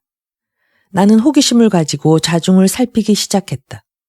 푸카초프는 상자에 앉아 식탁에 팔꿈치를 올려놓고 시커먼 턱수염을 커다란 주먹으로 받치고 있었다. 그의 용모는 단정하여 상당히 호감을 주는 편이었고 흉악한 대라곤 조금도 없었다. 그는 50살가량 돼 보이는 사내에게 자주 말을 걸곤 했는데 그 사내는 백작이라 부르기도 하고 어떤 때는 찌모페이지 또 때로는 아저씨라고 존대하기도 했다. 자중에는 모두들 서로 친구지간으로 대하고 있었는데 두목에게도 특별 대우하는 눈치는 조금도 보이지 않았다. 주고받는 이야기는 오늘 아침의 습격, 반란의 성공, 그리고 앞으로의 행동에 대한 것이었다.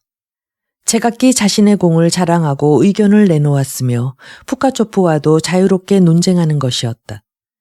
그리하여 이 기이한 군사회의에서 오렌부르크로 진격하기로 결정되었다. 사실 그것은 대담무쌍한 행동이었는데 하마터면 성공하여 비참한 결과를 초래할 뻔한 것이었다. 출동은 내일로 선포되었다. 자, 형제들 하고 푸카초프는 말했다. 잠자리에 들어가기 전에 내가 좋아하는 그 노래를 불러보세. 추마코프, 선창하게. 내 옆에 앉아있던 청년이 가냘픈 목소리로 구슬픈 뱃사공의 노래를 부르기 시작하니 모두들 합창으로 따라 불렀다. 푸르른 어머니 떡갈나무 숲이여 술렁이지 마오. 상념에 젖은 이 사내 대장부를 방해 마오. 내일이면 이 사내 대장부 문초를 받으러 간다오. 무서운 판관이신 황제폐하의 면전에. 황제폐하께서 나에게 물으실 테지. 농부아들아, 말하여라. 누구와 함께 도적질을 하고 약탈을 일삼았느냐. 내 일당은 몇이더냐.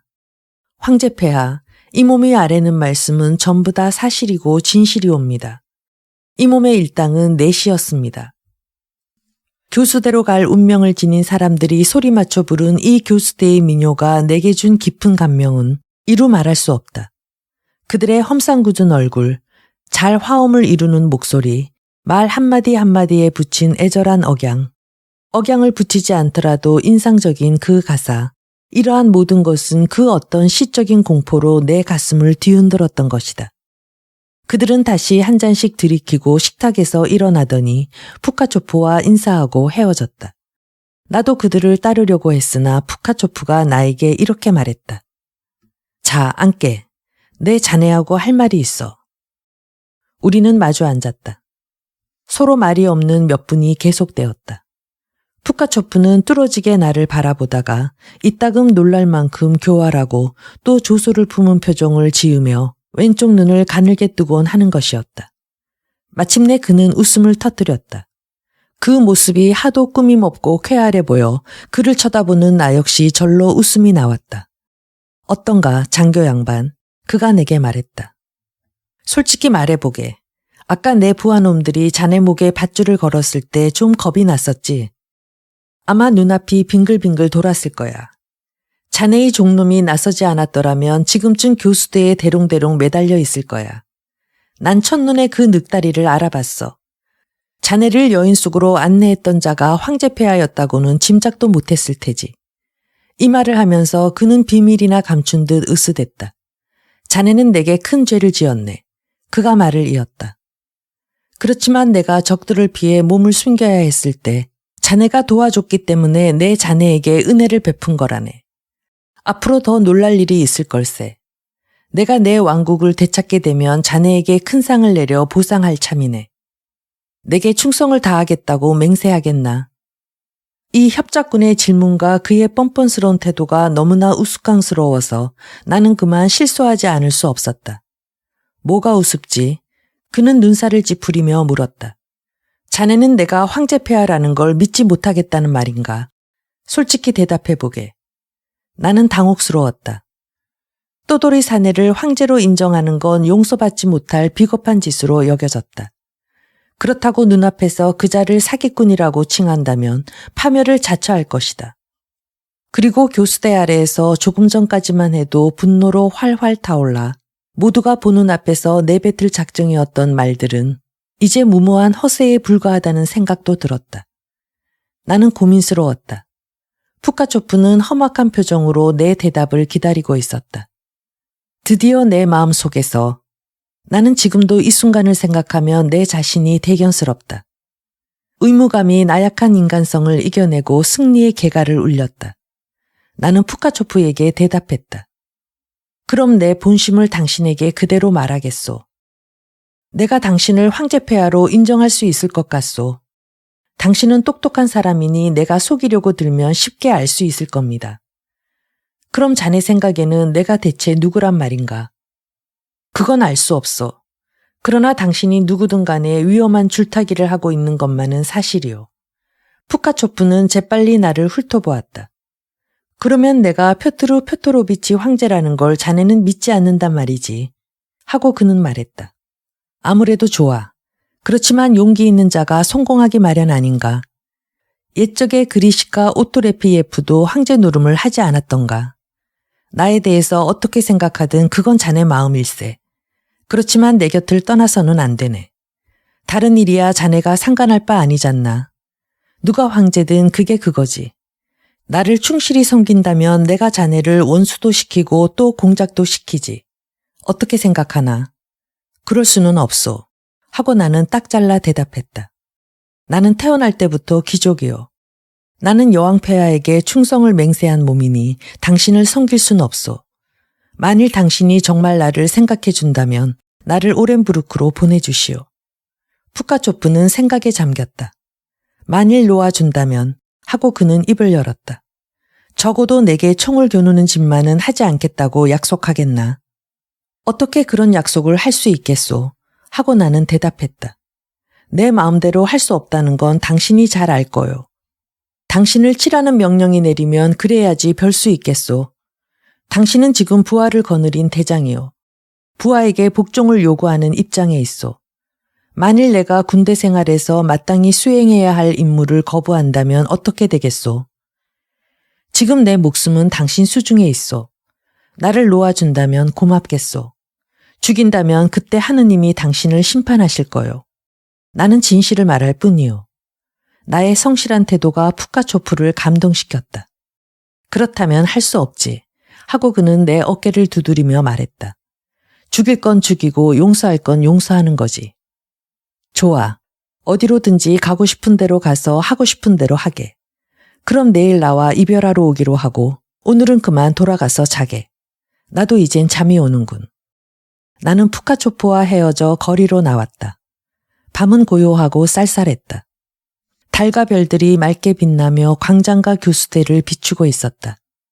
요새아는 모든 것이 조용하고 어두침침했다.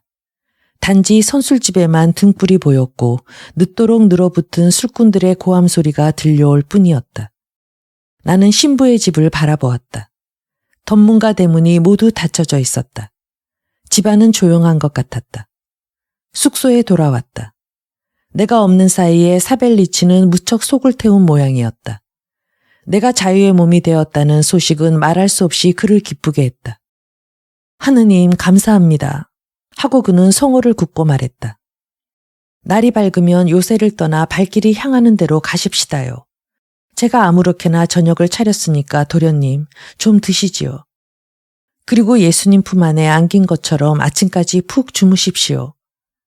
나는 그가 권하는 대로 매우 맛있게 저녁을 먹고 마음과 몸이 몹시 피로하여 마룻바닥에서 잠들어 버렸다. 제9장 이별. 그대를 만날 때면 달콤했다오. 아름다운 여인이여. 그러나 헤어져야 한다니 슬프오. 내 영혼이 찢기듯 슬프오. 헤라스코프 시 중에서. 아침 일찍이 북소리에 나는 잠이 깼다. 나는 집합 장소로 나갔다. 벌써부터 푸카초프의 부하들은 어제의 희생양이 여전히 매달려 있는 교수대 근처에 대열을 이루고 서 있었다. 까자크들은 말을 타고 있었고 병사들은 무장을 하고 있었다. 깃발들이 바람에 펄럭였다. 대포 몇 문이 포가 위에 놓여 있었는데 그중에 우리 부대의 대포도 보였다. 주민들은 모두 그곳에 나와 자칭 황제가 나타나기를 기다리고 있었다. 사령관 집 층계 밑에는 까자크 하나가 끼르기스산의 멋진 백마의 고삐를 쥐고 있었다. 나는 두리번거리며 사령관 부인의 시체를 찾았다. 그것은 약간 옆으로 밀어놓고 거적으로 덮여 있었다. 마침내 푸카초프가 문간에서 나왔다. 군중은 모자를 벗었다. 푸카초프는 층계 위에 발을 멈추고 군중의 인사에 대답했다. 대장 가운데 하나가 동전이 든 주머니를 그에게 내주자 그는 한 줌씩 집어던지기 시작했다. 군중은 아우성을 치며 돈을 주우려 달려들었고 결국은 부상자까지 생겼다. 일당의 우두머리들이 푸카초프를 에워싸고 있었다. 그 속에는 시바브린도 끼어 있었다. 우리의 시선이 마주쳤다. 그는 내 시선에서 멸시하는 빛을 발견했던지 진심에서 우러나오는 증오와 어색한 조소를 띄우며 외면해버렸다. 푸카초프는 군중 속에서 나를 발견하자 머리를 끄덕였고 나를 가까이 불렀다. 자네는 지금 곧 오렌부르크로 가게. 그리고 현지사와 모든 장군들에게 일주일 후에 내가 갈 테니 기다리라고 전하게. 그자들이 어버이를 대하듯 사랑과 복종으로 나를 맞는 편이 이로울 것이라고 알리게. 그렇지 않으면 무자비한 처형을 면치 못할 테니. 잘 가게나 장교 양반. 다음에 그는 군중을 향하여 시바브린을 가리키며 말했다. 자, 여기 이 사람이 너희들의 새 사령관이다. 앞으로는 만사에 있어서 이 사람 말에 복종하라. 이 사람은 나를 대신해서 이 요새를 책임질 것이다. 그 말을 듣는 순간 공포가 밀려왔다. 시바브린이 요새의 사령관이 되었으니 마리아 이바노브나는 그의 소나기에 들어가게 될 것이다. 하느님 맙소사. 그녀의 운명은 장차 어떻게 될 것인가. 푸카초프가 현관에서 내려왔다. 그 앞에 말을 대령했다. 말 시중을 들려고 나온 카자크를 제치고 나는 재빨리 안장 위로 올랐다. 바로 그때 우리의 사벨리치가 군중을 헤치고 뛰어나와 푸카초프 앞으로 가더니 종이 한 장을 들이미는 게 아닌가. 나는 무슨 일이 벌어질지 도무지 감을 잡을 수가 없었다. 이게 뭔가? 푸카초프가 거드름을 피우며 물었다. 읽어보시면 아실 겁니다요. 사벨리치가 대답했다. 푸카초프는 종이를 받아들고 그럴듯한 표정으로 한참 동안 들여다보고 있었다. 뭐라고 갈겨 쓴 건가? 그가 드디어 입을 열었다. 무슨 말인지 통 알아볼 수가 없구나. 서기장은 어디 있느냐? 하사의 군복을 입은 젊은 녀석이 재빨리 푸카초프 앞으로 뛰어나왔다. 큰 소리로 읽어보아라. 자칭 황제는 그에게 종이 조각을 내주며 말했다. 나는 늙은 종이 대체 무엇을 푸카초프에게 써주었는지 무척 궁금했다. 서기장은 큰 소리로 또박또박 읽기 시작했다. 옥양목 가운과 줄무늬 실크 가운이 6루블. 그건 무슨 뜻이냐? 푸카초프는 얼굴을 찌푸리며 말했다. 다음을 읽으라 하십시오. 하고 사벨리치는 시침을 떼고 대답했다. 서기장은 계속 읽어내려갔다. 녹색 나사지 군복 7루블, 흰색 나사지 바지 5루블, 네덜란드제 커프스가 달린 아마포 셔츠 12벌이 10루블, 휴대다기 세트가 2루블 50코페이카. 이 무슨 장꼬대 같은 소리야? 하고 푸카초프가 가로챘다. 휴대용 상자니 카오스 바지니 하는 것이 나하고 무슨 상관이 있다는 거야. 사벨리치는 헛기침을 한번 하고 나서 설명하기 시작했다. 그건 말씀입니다, 폐하. 보시다시피 악당들이 모조리 훔쳐간 도련님의 물품 목록이옵니다. 악당들이라니, 그건 누굴 두고 하는 말이냐? 푸카초프는 무섭게 물었다. 죄송합니다요. 말이 빗나갔습니다. 하고 사벨리치가 대답했다. 뭐 악당이 따로 있겠습니까? 당신의 부하들이 마구 집을 뒤져서 가져갔지요. 노하지 마십시오. 말은 네 발을 가지고도 걸려 넘어진다고 하니까요. 마저 읽도록 해주십시오. 그럼 끝까지 읽어라. 하고 푸카초프가 말했다. 서기장이 계속했다. 사라사이불, 명주 솜니불이 4루불, 적색 모직 안감을 댄 여우털 코트가 40루불, 그리고 여인숙에서 선사한 토끼 가죽 외투가 15루불. 보자 하니 끝이 없구나. 이글거리는 두 눈을 번뜩이 뜨며 푸카초프가 냅다 소리를 질렀다. 솔직히 말해서 나는 가엾은 노인의 신상을 생각하고 가슴이 싸늘해졌다. 그는 다시 변명을 늘어놓으려 했으나 푸카초프가 가로챘다. 그따위 허튼 수작하러 감히 내 놈이 내 앞에 기어 나왔단 말이냐. 하고 고함을 지르며 그는 서기장의 손에서 종이 조각을 낚아채서 사벨리치의 얼굴에 집어던졌다. 이 우둔한 늙은 녀석아. 물건쯤 빼앗겼기로써니 그게 무슨 큰일이냐. 내 놈은 주인과 함께 저 역적놈들처럼 목을 매달리지 않은 것을 감사하여 나와 부하들을 위해 평생 하나님께 기도를 드려야 마땅할 것인데. 뭐 토끼 가죽 덧조고리라고? 오냐, 내 놈한테 토끼 가죽 덧조고리를 주마. 내 놈의 생가죽을 벗겨서 덧조고리를 만들도록 명령하겠다. 알겠느냐? 좋으실 대로 하십시오. 그렇지만 저는 종놈이라 도련님 물건을 책임져야 하는 몸입니다요. 그 순간 푸카초프는 선뜻 아량을 베풀 마음이 들었던 것 같다. 그는 더 이상 아무 말도 하지 않고 말을 돌려 자리를 떠났다. 시바브린과 군 원로들이 그의 뒤를 따랐다. 나머지 일당은 대오를 갖춰 요새를 빠져나갔다. 군중이 푸카초프를 전송하러 쫓아갔다. 광장에는 나와 사벨리치만 남았다. 노인은 손수 작성한 명세서를 손에 들고 아까워 죽겠다는 표정으로 찬찬히 들여다보고 있었다. 그는 내가 푸카초프와 사이가 괜찮은 것을 보고 그것을 이용하려 한 것이었다. 모처럼 생각해낸 묘안도 성공하지 못한 것이다. 나는 그의 엉뚱한 열성을 꾸짖어 주려 했으나 웃음을 참을 수 없었다. 웃으셔요, 도련님. 하고 사벨리치는 중얼거렸다. 우리가 세관을 몽땅 새로 마련해야 할 때에도 이렇게 웃음이 나올지 두고 보자고요. 나는 마리아 이바노브나를 만나러 신부의 집으로 바삐 갔다. 사제 부인은 슬픈 기별을 가지고 나를 맞았다. 간밤에 마리아 이바노브나가 굉장히 열을 내기 시작했다는 것이다. 그녀는 정신없이 헛소리를 하며 누워 있었다. 사제 부인은 나를 그녀의 방으로 안내했다. 나는 조용히 그녀의 침대에 다가갔다. 파리해진 그 얼굴이 내 가슴을 후벼 팠다. 환자는 나를 알아보지도 못했다. 나는 한참 그녀 앞에 서 있었다. 게라심 신부와 그의 착한 부인이 나를 위로해 준 것 같았지만 내기엔 한마디도 들리지 않았다. 암담한 생각들이 내 마음을 뒤흔들었다. 의지할 곳 없는 가엾은 고아가 되어 흉악한 폭도들 가운데 남은 그녀의 형편과 나 자신의 무력함을 생각하면 나는 무서워졌다. 특히 시바브린이 그 무엇보다도 내 마음을 괴롭혔다. 자칭 황제로부터 권력을 위임받아 요새를 지휘하는 그라면 그 요새에 버려진 불쌍한 처녀, 즉 자기 질투심에 무고한 희생양인 그녀를 마음대로 쥐고 흔들 수 있는 것이다. 내가 할 수 있는 일이 뭐란 말인가? 어떻게 하면 그녀를 도울 수 있을까? 어떻게 하면 그녀를 악당의 손에서 빼낼 수 있을까? 하나의 방법만이 남아 있었다.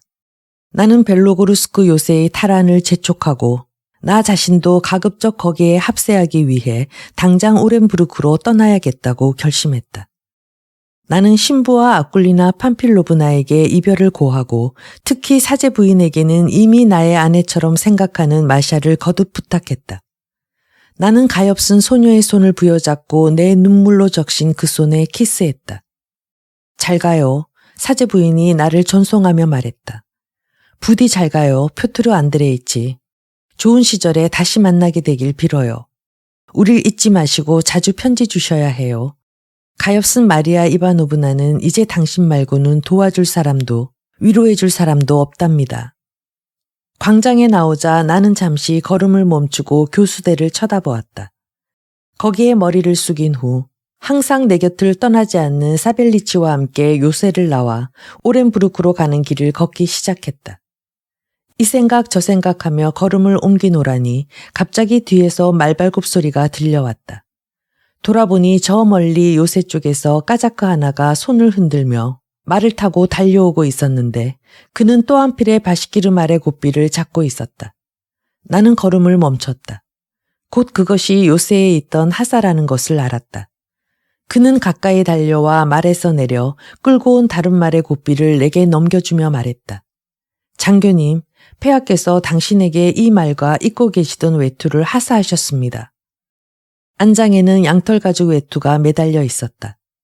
그리고 또 하사는 더듬거리며 덧붙였다. 폐하께서는 당신에게 반 루블의 돈을 내리셨습니다만 제가 도중에서 그걸 잃어버렸습니다. 관대하게 용서해 주시기 바랍니다. 사벨리치는 그를 곁눈으로 힐끔 쳐다보며 중얼거렸다. 도중에 잃어버렸다고. 그래, 내 호주머니에서 짤랑거리는 건 뭐냐?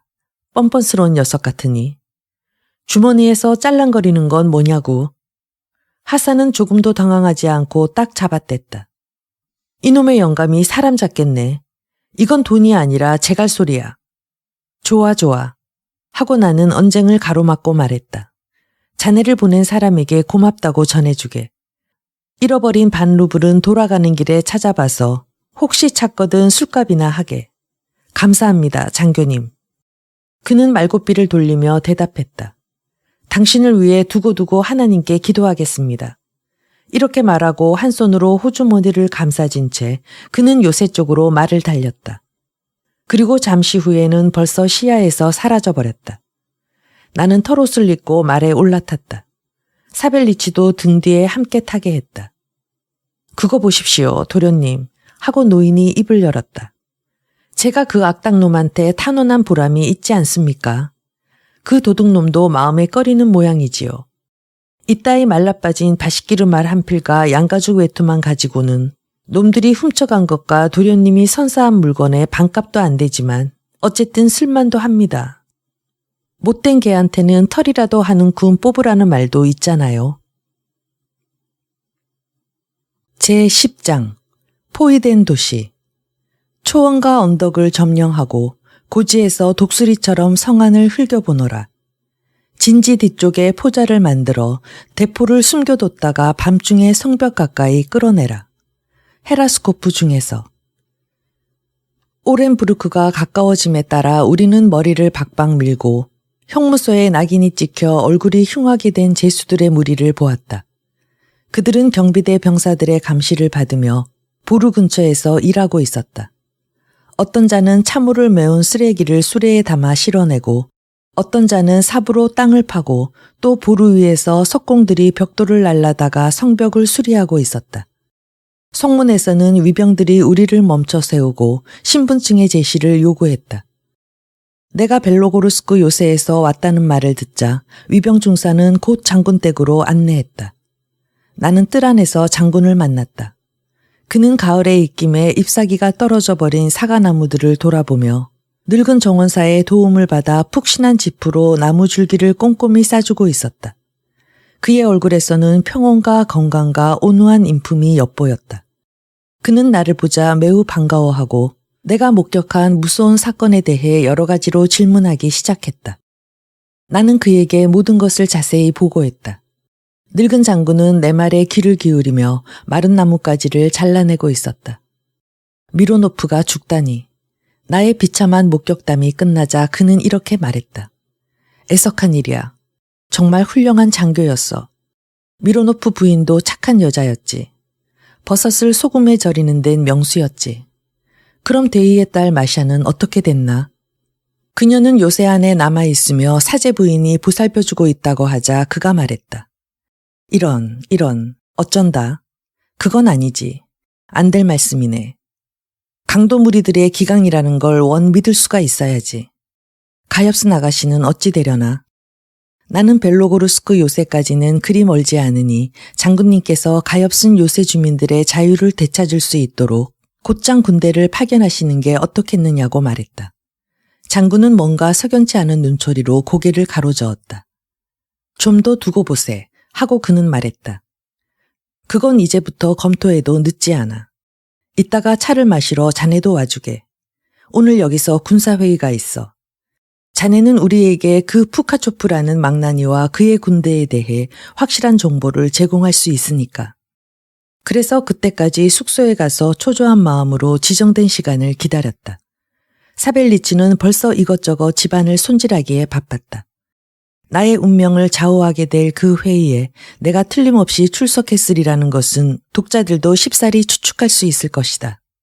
지정된 시각에 이미 나는 장군댁에 가 있었던 것이다. 나는 장군댁에서 세관장이었다고 기억하는 이곳 관리의 한 사람인 뚱뚱한 몸집에 안색이 불구스름한 데다 금실을 섞어 짠 비단 카프탄을 입은 노인을 만났다. 그는 이반 꾸주미치를 대부님이라고 부르면서 그의 운명에 대해 여러 가지로 묻기 시작했다. 그리고 부수적인 질문을 하고 또 교훈 비슷한 의견을 말하여 자주 내 말을 중단시키는 것이었는데 그의 말로 보아 그가 전술에 박지는 못하지만 적어도 천성이 총명하고 명석한 두뇌를 가진 사람이라는 것을 알 수 있었다. 그러는 동안에 다른 참석자들도 모여들었다. 그들 가운데 군인이라고는 장군 한 사람밖에 없었다. 일동이 자리에 앉고 차 한 잔씩 고루 돌아가자 장군은 당면한 문제에 대해 극히 명쾌하게 그리고 지나치게 상세한 설명을 했다.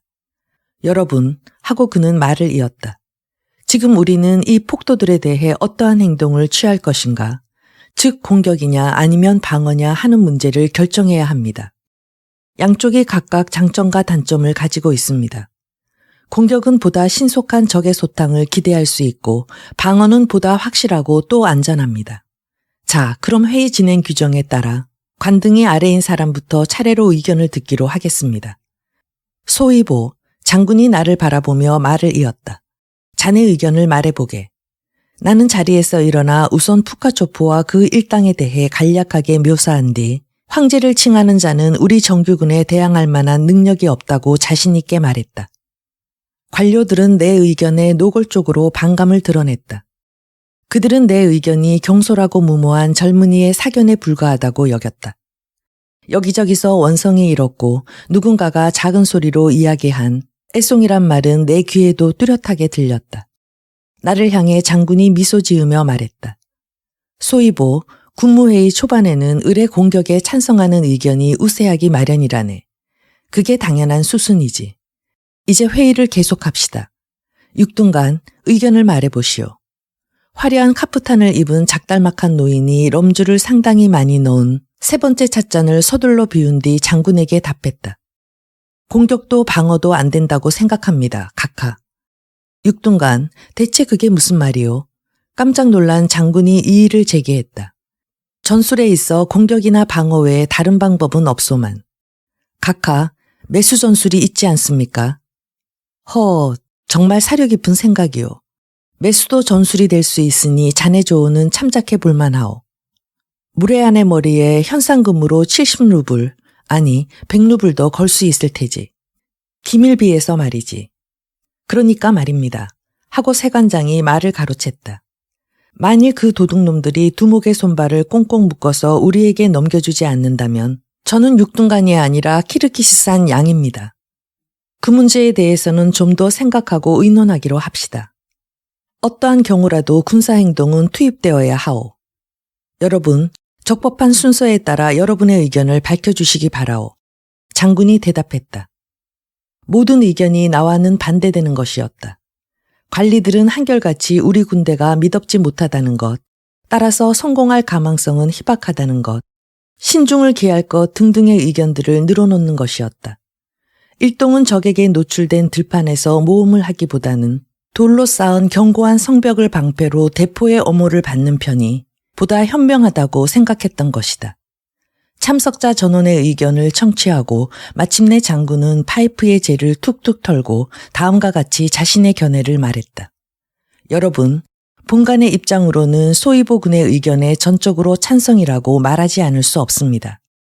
왜냐하면 그의 의견은 건전한 전술의 원칙에 입각하고 있기 때문입니다.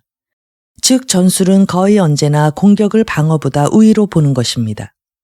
거기서 장군은 얘기를 멈추고 파이프에 담배를 담기 시작했다. 나의 자존심은 승리의 개가를 울렸다. 나는 오연한 눈초리로 관리들을 훑어보았다. 그들은 불만과 불안에 찬 얼굴로 저희들끼리 수군거렸다. 그러나 여러분, 하고 장군은 진한 담배 연기를 깊은 한숨과 함께 내뿜으면서 말을 계속했다. 황송아옵게도 자비하신 여왕 폐하께 없어 본관에게 위임하신 이 지방의 안전에 관계되는 문제인 이상 본관은 감히 그처럼 엄청난 책임을 질 수는 없는 것입니다. 따라서 본관은 성 안에서 적의 포위를 기다려 적의 공격에는 포병의 화력으로 대항하다가 성 밖으로 출격하여 적을 경멸하는 것이 가장 현명하고 안전한 방책이라고 말한 대다수의 의견에 찬성하는 바입니다. 이번에는 관리들이 나를 조소의 눈초리로 바라보았다. 회의는 해산되었다. 나는 자신의 신념을 굽히면서까지 무지하고 경험도 없는 자들의 의견을 따르기로 결정한 이 노장의 나약함이 못내 아쉬웠다. 이 기념할 만한 회의가 있은 지 며칠 후 우리는 자신의 약속에 충실한 푸카초프가 오렌부르크로 접근해 온 것을 알게 되었다. 나는 성벽 위 높은 곳에서 폭도들의 군대를 바라보았다. 그들의 수요는 내가 목격한 저번 습격 때에 비기면 10배나 증가한 것 같았다. 적군에게는 푸카초프가 이미 정복한 여러 군데의 요새에서 노획한 대포도 있었다. 군사회의의 결의를 상기하며 오렌부르크 성내에 오랫동안 갇혀 있어야 하리라는 것을 예상하니 나는 눈물이 날 만큼 우라가 치밀었다. 나는 오렌부르크 봉쇄를 묘사하지 않겠다. 이는 역사의 영역이지 가족연대기의 영역은 아니기 때문이다. 다만 지방 관료들의 허술한 조치가 도시의 봉쇄를 초래했고 그 결과는 실로 치명적이어서 주민들은 기아와 온갖 고난을 감내해야만 했다는 점에 대해서만 간략하게나마 적어두기로 한다. 오렌부르크에서의 생활이 가장 처참했다는 것은 쉽게 상상할 수 있을 것이다. 모두 암담한 기분으로 자기 운명이 결정되기를 기다렸고 무시무시하게 폭등하는 물가고에 신음하고 있었다. 사람들은 뜰 안에 날아드는 포탄에도 별로 놀라지 않게 되었고 이따금 시도하는 푸카초프의 습격에도 별로 관심을 가지지 않을 정도였다. 나는 지루해서 죽을 지경이었다. 시간은 흘러갔다. 벨로고르스크 요새로부터 아무런 소식도 듣지 못했다. 모든 도로가 차단되어 있었기 때문이다. 마리아 이바노브나와 떨어져 지내는 생활도 점점 더 견디기 힘들어져만 갔다. 그녀의 생사조차 모른다는 사실이 나를 괴롭혔다. 내 유일한 오락거리라고는 말을 타고 도시 밖으로 나가는 게 고작이었다. 내게는 푸카초프 덕분에 갖게 된 좋은 말 한 필이 있었는데 옹색한 양식을 나누어 먹인 그 말을 타고 나는 날마다 푸카초프의 기마대와 유격전을 벌이는 도시 너머로 갔다. 이 접전에서 대체로 전세가 유리한 쪽은 배불리 먹고 술에 취해 좋은 말을 타고 다니는 악당들이었다. 뒤쪽 골문 우리 기병대는 그자들을 당해낼 재간이 없었다. 이따금 굶주린 우리 보병들이 출격하는 일도 있었지만 깊이 쌓인 눈은 분산해 있는 적의 기병들에 대한 그들의 효과적인 행동을 방해했다. 포병대는 보루 위에서 공연히 포성을 울릴 뿐 들판에 나서면 대포를 끄는 말들이 힘을 쓰지 못해 진흙 땅에 박혀 움직이지 못했다. 우리 편의 군사행동이란 대체로 이런 꼴이었다. 그리고 이것이 바로 오렌부르크의 관리들이 말하던 신중하고 현명한 방책이었던 것이다. 어느 날 우리는 꽤 많은 수요의 적의 밀집 부대를 분산시키고 추격할 수 있었다. 그때 나는 미처 도망치지 못한 한 놈의 까자크에게 덤벼들었다. 내가 장검을 휘둘러 내리치려 하자 그는 벼랑간 모자를 벗고 소리쳤다. 안녕하십니까, 표트루 안드레이치. 그동안 별거 없으셨습니까? 얼굴을 보니 우리 부대에 있던 하사였다. 그를 본 내 기쁨은 이루 말할 수 없이 컸다. 잘 있었나, 막시미치. 내가 그에게 말했다. 벨로고르스크에 다녀온 지는 오래되었나? 아니요, 표트루 안드레이치. 어제 다녀왔는거려. 장군님께 전해드릴 편지가 하나 있습니다. 그게 어디 있나? 나는 복받쳐 오르는 흥분을 억누르지 못하고 큰 소리를 내고 말았다. 제가 가지고 있습니다. 막시미치는 주머니에 손을 넣으며 대답했다. 저는 어떻게든 장교님께 편지를 전해주겠다고 팔라샤에게 약속했습니다. 이 말을 하면서 그는 겹겹이 적은 종이를 꺼내 건네주고는 이내 말을 달려 돌아갔다. 나는 그 종이장을 펴고 떨리는 마음으로 다음과 같은 내용의 편지를 읽어나갔다. 제게서 부모님을 앗아가신 건 하느님의 뜻이겠지요. 세상 천지에 저는 친척도 보호자도 하나 없습니다. 당신은 언제나 제가 잘 되기를 바라셨고 또 언제나 다른 사람들을 돕고자 하는 마음을 지닌 분이란 걸 알기에 이렇게 당신께 간언합니다. 이 편지가 어떻게든 당신 손에 들어가게 되기를 하느님께 빕니다. 막시미치는 당신께 편지를 전해주겠다고 약속했습니다. 팔라샤는 막시미치가 먼 발치에서나마 교전 장소에서 종종 당신을 보았다고 알려줬어요. 또 당신을 위해 눈물로 기도하는 이들은 염두에도 없다는 듯 전혀 몸을 사리지 않는다고도 하더군요. 저는 오랫동안 병석에 있다가 겨우 일어날만 하니까 이번엔 돌아가신 아버님 대신 여기 사령관이 된 알렉세이 이바느이치가 푸카초프의 명령이라는 핑계로 게라심 신부님을 위협하여 저를 자기에게 달라고 강요하고 있답니다. 저는 보초의 감시 아래 저희 집에서 지내고 있습니다. 알렉세이 이바느이치는 제게 자기와 결혼해야 한다고 윽박지르고 있고요. 그는 악당에게 저를 조카라고 소개한 아쿨리나 팜플로브나의 거짓말을 눈감아준 걸 빌미로 제 생명을 구해줬다고 생색을 냅니다. 하지만 저는 알렉세이 이바느이치와 같은 사람에게 시집가느니 차라리 죽는 편이 나아요. 그 사람은 저에게 무자비하게 굴면서 제가 마음을 돌려 결혼에 동의하지 않으면 절 악당들의 진영으로 끌고 가 리자베타 하를로바처럼 만들어버리겠다고 으름장을 놓습니다. 저는 알렉세이 이바느이치에게 생각할 시간을 달라고 간청했죠. 그는 사흘을 기다려주마고 했고요. 사흘 뒤에도 그와 결혼하지 않겠다면 그 어떤 은혜도 기대하지 말라고 하더군요. 표트루 안드레이치, 당신만이 저를 보호해 주실 수 있으세요. 제발 불쌍한 제 편이 되어주세요. 장군님과 여러 지휘관들께 한시바삐 이곳으로 구원군을 보내도록 간청해 주세요. 그리고 될 수 있으면 당신께서 직접 와주세요. 언제나 당신을 따르는 가엾은 고아소녀 마리아 이바노브나 드림. 이 편지를 읽고 나니 미칠 것만 같았다. 나는 애꿎은 말에 사정없이 박차를 가하여 성 안으로 달렸다. 달리는 내내 가엾은 소녀를 구해낼 방도를 이리저리 궁리해 보았지만 좀처럼 묘안이 떠오르지 않았다. 성 안에 들어서자 나는 곧장 장군 댁으로 달려가 황급히 그의 방에 뛰어들어갔다. 장군은 해포석 파이프를 피우며 방 안을 서성이고 있었다. 나를 보더니 그는 자리에 우뚝 멈춰섰다. 내가 급하게 뛰어들어온 이유를 걱정스럽게 물어본 점으로 보아 그는 내 몰골을 보고 놀란 게 틀림없었다. 각하, 나는 그에게 말했다. 저는 각하를 친아버지나 다름없이 생각하고 부탁을 드리러 달려왔습니다. 저의 청혼을 꼭 들어주십시오. 제 평생의 행복이 달린 문제입니다. 무슨 일인가, 자네?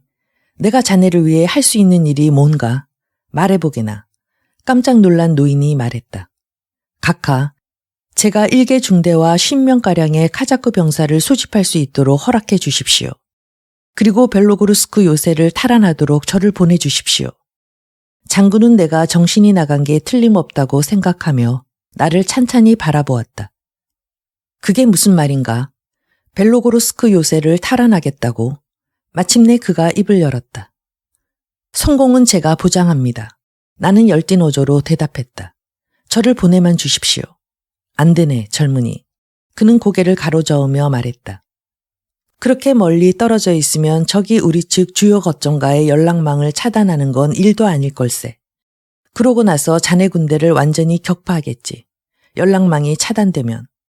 그가 군사 전략에 관한 논의로 접어들고 있다는 걸 알게 된 나는 질겁하여 얼른 그의 말을 가로막았다. 미노로프 대위님의 따님이 제게 편지를 보냈습니다. 그녀가 도움을 청했습니다.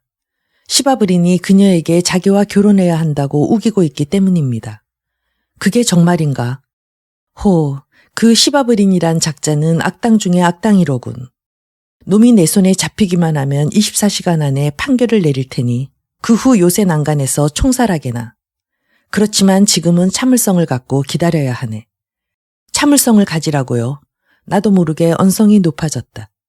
그러는 사이에 그자가 마리아 이바노브나와 결혼하게 될 텐데도 말입니까? 장군은 내 말을 묵살했다. 그게 뭐 그리 큰일인가? 당분간은 시바브린의 아내가 되는 편이 그 아가씨에게 더 나을 수도 있네. 그러면 당장은 그자가 아가씨를 보호해 줄 것이 아닌가? 그자를 총살하고 나면 그때 하느님께서 그 아가씨에게 적당한 신랑감을 찾아주실 걸세. 아름다운 과부는 노처녀가 되지 않는 법이라네. 그러니까 내 말은 과부가 처녀보다 남편감을 만나기가 쉽다는 말일세. 그녀를 시바브린에게 넘기느니 차라리 지금 당장 죽어버리고 말 겁니다. 나는 미친 듯이 날뛰며 말했다. 이제야 알겠군. 자네 보아하니 마리아 이바노브나를 사랑하는 게로구만. 그렇다면 문제가 다르지. 나도 자네의 심정을 동정하네. 그렇지만 나로서는 도저히 자네에게 일개중대의 병력과 까자코 50명을 줄 순 없어. 그 원정은 무모하기 짝이 없어. 나로서는 책임을 질 수 없단 말일세. 고개가 푹 꺾였고 절망감이 엄습해왔다. 그때 불현듯 내 머릿속에 한 가지 생각이 떠올랐다. 그것이 어떤 생각인지 옛날 소설가들이 흔히 말하듯 독자는 다음 장에서 알게 될 것이다.